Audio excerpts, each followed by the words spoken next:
करुणा, ये दो शब्द प्रयोग में लाए जाते हैं और इन दोनों का एक ही अर्थ समझा जाता है। दया का अर्थ है जब कोई व्यक्ति परेशानी में हो तो आप उसकी परेशानी देखकर दुखी हो जाते हैं और आप उसकी मदद करने लगते हैं।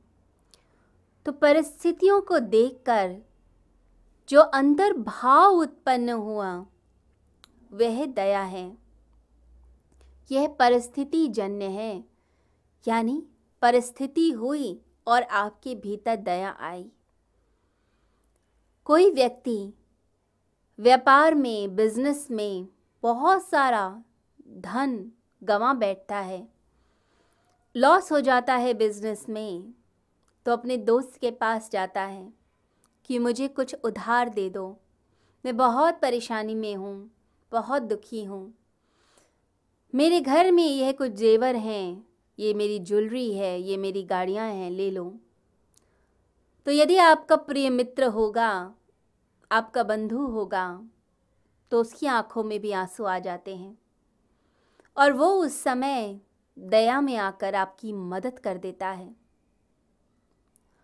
तो जब भी परिस्थितियां बनती हैं, जब भी लगता है कोई दुखी है और वह अपने दुख का बखान करता है, तो उस परिस्थिति में दया उपज जाती है, परंतु स्वाभाविक रूप से वह दया नहीं होती, किसी परिस्थिति में आती है। करुणा, जिसे हम दया के रूप में भी बोलते हैं, वो दया नहीं है। करुणा का अर्थ है जब हर समय करुणा की ऊर्जा बहे, हर समय सभी का भला करने का मन करे कि भगवान सबका भला हो।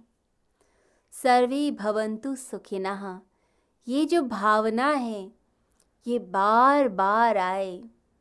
आप रोज प्रार्थना करें, भगवान सबका भला हो, सबका भला हो। जब ऐसी भावना हो, जैसे एक योगी की होती है कि वो ध्यान में बैठता है तो सबके लिए प्रार्थना करता है, अपनी ध्यान की ऊर्जा पूरे जगत में फैलाना चाहता है कि सारे जगत को वह ऊर्जा मिले, वह शक्ति मिले, वह प्रेम मिले।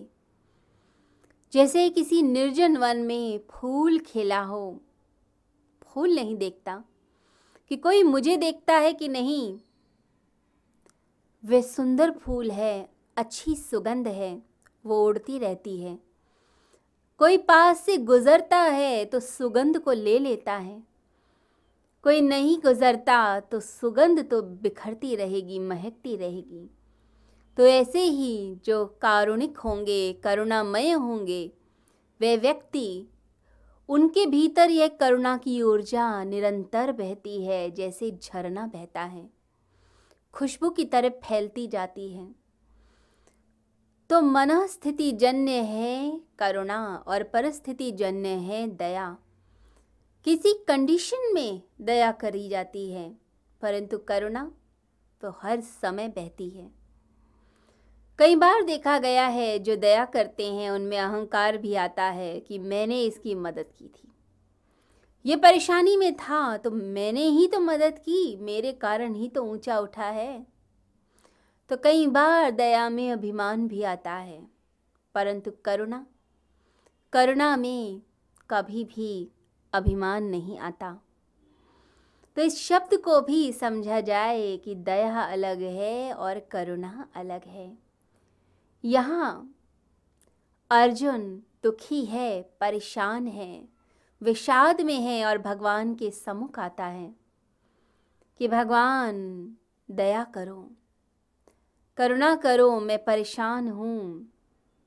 और भगवान एक मनोचिकित्सक की भांति उसको समझते हैं कि क्यों भाग रहा है युद्ध से, उसके अहंकार पर चोट देते हैं। क्षुद्रम हृदय दौर्बल्यम त्यक्तोत्तिष्ठ परम तप। कैसी मानसिक दुर्बलताओं की बात करता है अर्जुन, खड़ा हो जा, छोड़ ये मानसिक दुर्बलताएं, साहस और दृढ़ता से चल, क्यों डरता है। तू अनार्यों जैसी बातें मत कर, तू आर्य है, तू श्रेष्ठ है, निकृष्ट बातें मत कर, ये तेरे को शोभा नहीं देती हैं। जो शोभा दे वो बातें कर।